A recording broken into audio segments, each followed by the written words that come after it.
striking, and imposing for their long and thick horns. They are qualified as the cattle of kings and come from the African continent. The Ankole Watusi cattle breed.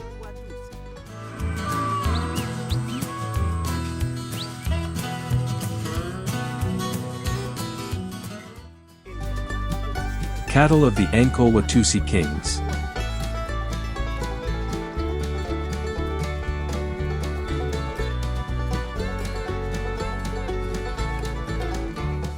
Known as Egyptian or Longhorn Kemetic, these old cattle moved from the Nile to Ethiopia and then to the southern frontiers of Africa over a period of 20 centuries.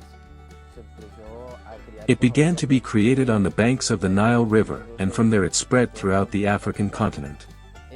The ethnic groups that started with this production did it mainly for milk. Then they changed it for other more productive breeds. But it continued to be very important, since the antlers of these animals were considered sacred at the beginning. The kings of that time bred them as wealth, which was based mainly on the number of animals with large antlers they had. According to the official website of the Ankole Watusi International Registry, in 2000 BC, Longhorn cattle and zebu arrived from India and Pakistan to the region known today as the countries of Ethiopia and Somalia. They crossed with Egyptian cattle, giving rise to the group of cattle breeds called Sangha, which groups together various types of cattle descended from these crosses. At the end of the 19th century and beginning of the 20th century, they began to spread to Europe, and from there, imports to America began, as did imports to the United States between the 1920s and 1930s. In Colombia this breed is distributed in the Caribbean coast and Magdalena Medio Star. As such, it arrived in Colombia thanks to Pablo Escobar when he founded the Hacienda Tapoles as a tourist farm. He brought it with other exotic animals from Africa and included the Watusi. From there, it began to have importance as such in the country. Its expansion around the world was driven by the large size and thickness of its horns, which can measure up to 1.5 meters and weigh more than 50 kilograms. We have been producing or creating Watusi for more than 10 years. It started first as a hobby or a taste, and nowadays it is starting suddenly with commercial purposes, since lately they are being very attractive to cattle producers, as an exhibition on the farm or as a showcase.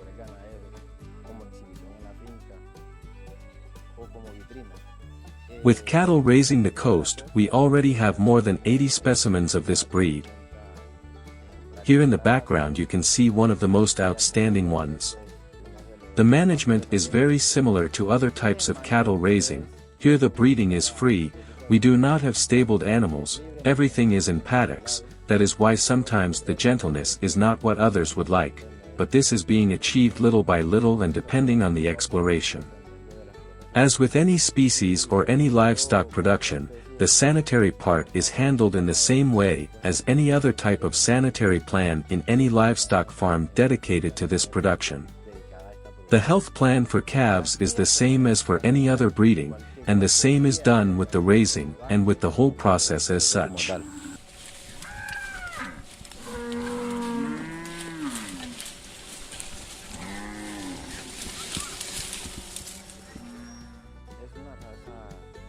It is a rustic bovine breed and adapted to the tropics.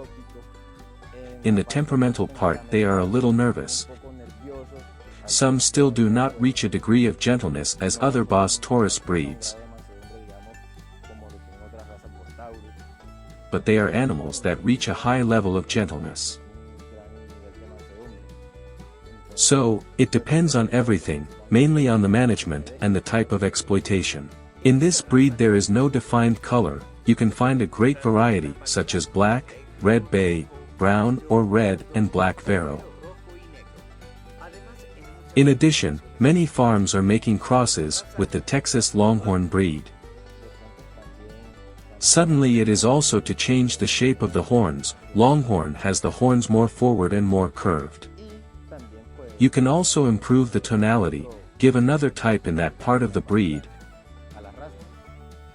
They are no longer animals of only one color, black or red, but black animals with white or red with white.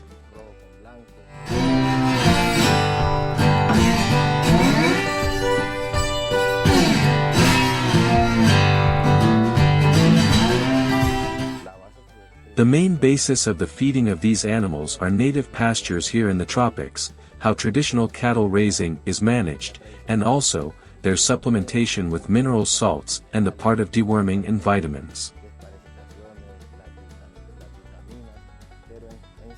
But in itself it is a normal cattle raising. They do not do much additional feeding management, only the traditional feeding of salts and fodder for consumption.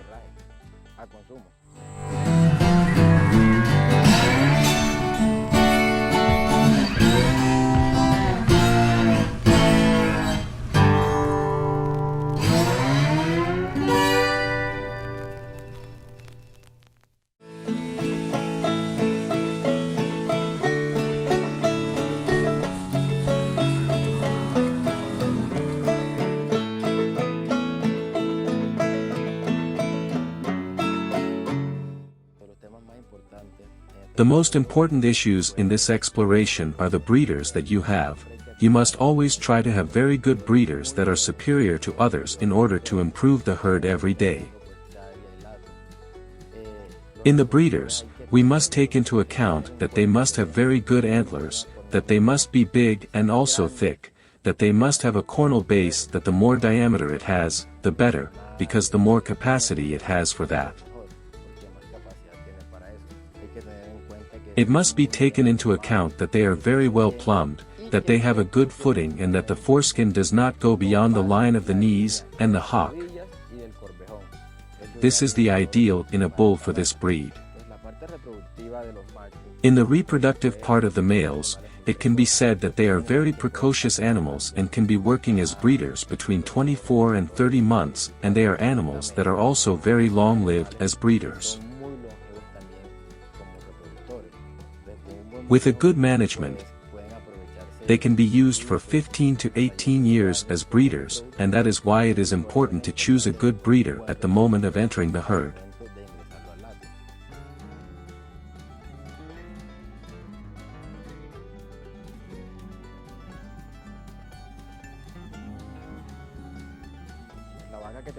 The cow we have here in front of us is 3.5 years old with very good antlers. And if we observe well, the horn growth lines are still present. That is to say that they are going to grow much more and could be a very good representative of the breed. I would say personally that she is going to be one of the top cows in the future, a cow that when she is 10 years old will have very big antlers that are open, very well defined and symmetrical.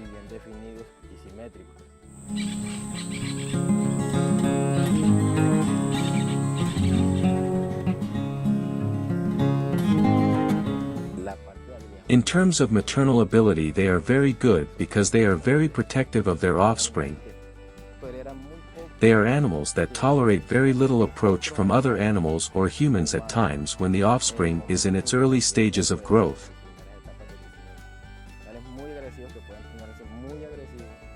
They are very aggressive and can cause physical damage to a person or an animal if they get too close to the offspring.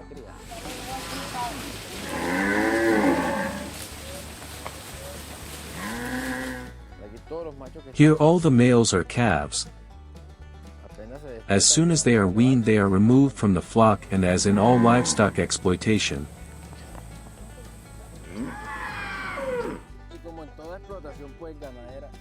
it is important the health of the calf. One of the most important things to take into account are the cures of the navel that are dry.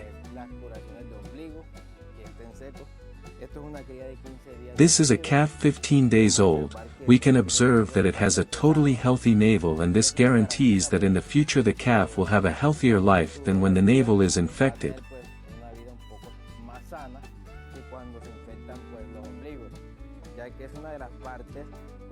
since it is one of the parts where it is most contaminated because the navel is the part where the calf gets nutrition or food from the mother during gestation.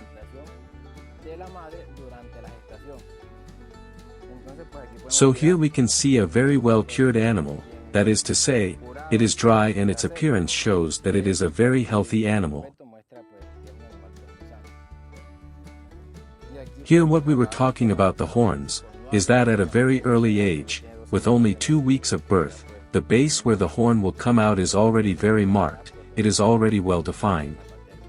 At only 15 days of age, you can already notice a very prominent and marked apophysis. Ambient sound, 11:07 to 11:24.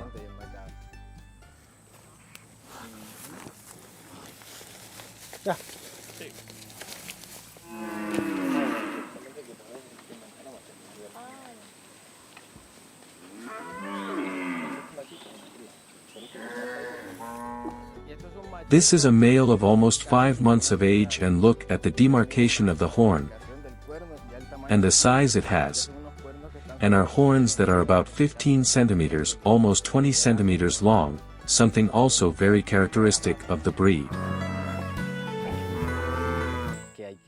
When handling an animal, the main thing is to take care of the horns. For this reason, handling is not always done in corrals, but outside to avoid accidents, since the loss of an antler is like the loss of the foundation of the farm. For this reason, it is not recommended to handle them in pens or chutes, but rather outside and with great care, with trained personnel who know how to treat the animal.